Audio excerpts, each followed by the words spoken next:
বাজারে এখন তাল অ্যাভেলেবেল, আর সামনেই তো আসছে জন্মাষ্টমী।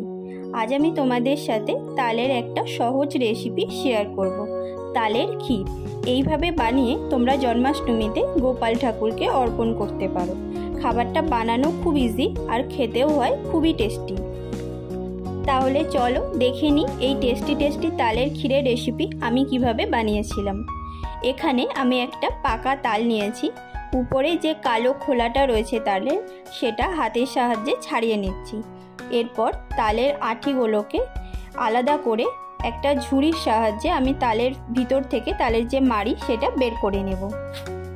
একটু সময় আর ধৈর্য নিয়ে এটা করতে হবে।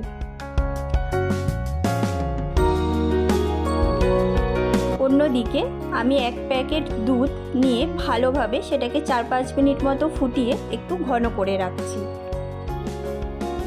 গ্যাসে কড়া বসিয়ে হাফ কাপ মতো জল গরম করে দিয়ে দেব 2 কাপ তালের মাড়ি। জলের উপরে তালের মাড়িটা দিলে কড়াইয়ের সাথে মাড়িটা লেগে যাবে না। ডাইরেক্ট গরম কড়াইয়ের মধ্যে দিলে এটা পুড়ে যাওয়ার একটা চান্স থাকে।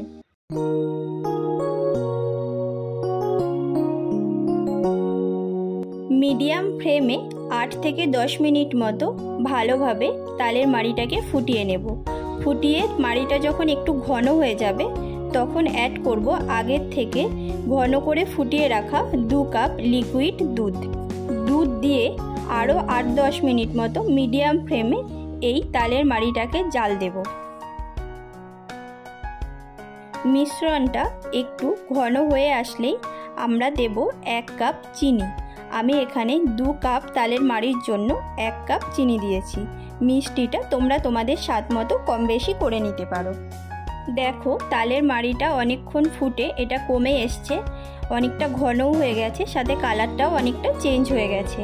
এই সময় উপর থেকে 2 চামচ পাউডার মিল্ক দিয়ে নামিয়ে নিলেই রেডি আমাদের টেস্টি তালের ক্ষীর। এই তালের ক্ষীরটাকে আরও টেস্টি বানানোর জন্য আমি উপর থেকে নারকেল কোড়ানো দিয়ে সার্ভ করেছি। তোমরা চাইলে এটা কাজু কিশমিশ বা খোয়া ক্ষীর দিয়েও সার্ভ করতে পারো। ভীষণই টেস্টি হয় এটা খেতে। এইবারে জন্মাষ্টমীতে কিন্তু অবশ্যই গোপালের খাবারের মধ্যে এই রেসিপিটা রেখো। ভালো লাগলে লাইক কমেন্টের সাথে সাথে আমাদের চ্যানেলটা সাবস্ক্রাইব করে নিও। তোমাদের সকলকে অগ্রিম জন্মাষ্টমীর অনেক শুভেচ্ছা। Thank you for watching.